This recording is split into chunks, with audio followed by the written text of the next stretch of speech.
जितनी कहानी मूवी की होती है उतनी बड़ी अगर हम बुक को पढ़ें और उसका अगर हमारा टेस्ट लिया जाए तो हम उसमें से 50% भी कवर नहीं कर पाते हैं। कारण क्या है कि कैसे हम अपने दिमाग को तेज़ कर सकते हैं, इसके बारे में आज आपको ये कहानी एक नई सीख देगी। तो दिमाग को तेज़ करने के लिए सबसे बड़ा रोल होता है जो डाइट में दूध और दही लें, क्योंकि जो अगर आपका ब्रेन फिजिकली फिट नहीं होगा तो उसकी जो मेमोरी क्षमता है वो उतनी नहीं होगी। जैसे आप एक उदाहरण से समझ सकते हैं कि आपके प्रोसेसर का जितना हीट सिंक बड़ा होगा या आपका जो भी इलेक्ट्रिक पार्ट है उसका अगर जो याददाश्त कवर करता है उसका अगर हीट का पार्ट जितना बड़ा होगा उतना ही वो क्या है कि अच्छा काम करेगा। क्योंकि उसकी जो फिजिकली रचना है, जो फिजिकली स्ट्रक्चर है वो बहुत ही मजबूत बनी हुई है। तो इससे आप अंदाज़ा लगा सकते हैं कि आपके दिमाग का फिजिकली मेंटेन होना भी बहुत ज़्यादा ज़रूरी है। सबसे पहला पार्ट है, हम इसे कवर करेंगे। और दूसरा आपकी थॉट पावर, सोचने की शक्ति, थॉट पावर। तो इसमें क्या है कि आपकी सोचने की शक्ति बहुत ज़्यादा नेगेटिव होती है। जब हम मूवी को देख रहे होते हैं तो अगर आपके बीच में कोई भी बोल जाए तो आपको इतना बुरा लगता है, लेकिन वहीं हम अगर बुक पढ़ रहे हैं और हमें आकर के कोई हमसे बातचीत करता है तो हम उसके साथ बातचीत करने लग जाते हैं, अपनी बुक को छोड़ देते हैं। तो यह क्या है कि एक थॉट है, थिंकिंग है कि चलो यार पढ़ाई तो बाद में ही कर लेंगे, हम थोड़ी सी इसके साथ बातचीत कर लेते हैं। तो इससे क्या है कि हमारा दिमाग है जो, इससे ये पता चलता है कि हमारा दिमाग है जो रुचि नहीं ले रहा है उसके अंदर, और मूवी के अंदर बहुत ज़्यादा रुचि लेता है। तो रुचि लेने का कारण क्या है कि आपकी सोच है कि इसके अंदर आगे क्या होगा, यह क्या होगा, वो क्या होगा, लेकिन बुक्स के अंदर ऐसा आप कुछ सोचते नहीं है। तो आप ज़्यादा से ज़्यादा यह सोचने की कोशिश करें कि आप अगर अगला पृष्ठ पर देंगे तो आपको इतना नॉलेज हो जाएगा, इससे आपको ये फ़ायदा होगा।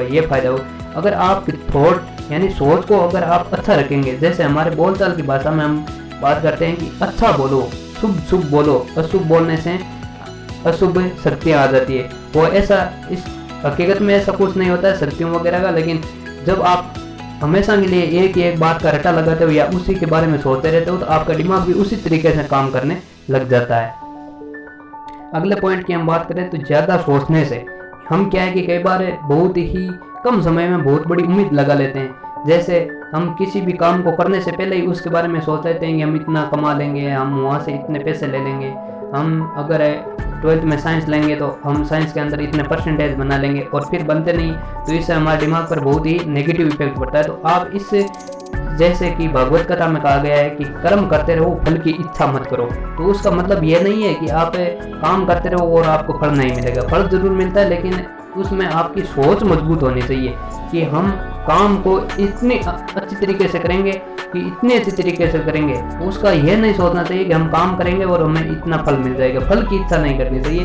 हमें हमेशा कर्म पर ध्यान देना चाहिए। जितना स्ट्रॉन्ग आपका कर्म होगा तो उतना ही स्ट्रॉन्ग आपको फल। इतनी शांति से करो कि सफलता शोर मचा दे।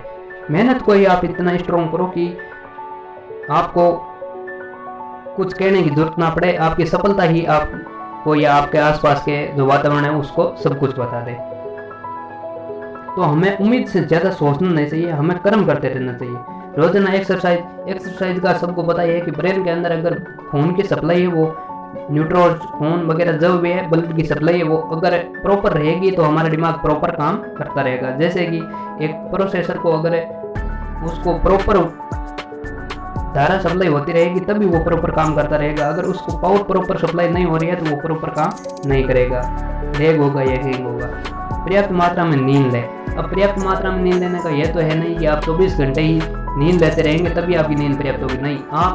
अगर आप 24 घंटे के अंदर आप 10 घंटे या 7 से 10 घंटे नींद ले रहे हैं तो वो आपके लिए पर्याप्त है। अगर आप कंटिन्यू न लेकर के आप 7 घंटे नींद कंटिन्यू लेकर के और थोड़ा दिन में दोपहर में आप रेस्ट लेकर के और आधा पौन घंटा अगर आप दिमाग को रेस्ट दे करके फिर से आप स्टडी करने लग जाते हैं तो आपका दिमाग है वो फ्रेश हो जाता है। इससे क्या है कि आप जैसे आप किसी मशीन को चला रहे हैं और वो हीट हो जाती है तो उसको आप 15 मिनट के लिए रख देते हैं और फिर से उसको वर्क कराने के लिए तैयार करते हैं, तो उससे क्या है कि उसको आराम मिल जाता है और वो प्रॉपर से काम करने लग जाती है। उसमें किसी प्रकार का कोई टेक्निकल एरर नहीं आता है। उसी तरह से हमारा दिमाग है, उसको अगर आप कंटिन्यू उस पर प्रेशर देते रहोगे तो वो एक समय बाद वो अपनी याददाश्त है वो कमज़ोर होती चली जाएगी।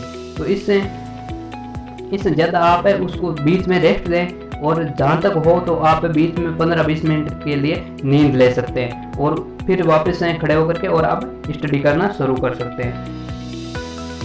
अगला पॉइंट की हम बात करें तो नई नई चीज़ों का आपको इच्छा होनी चाहिए कि नई चीज़ सीखने की इच्छा।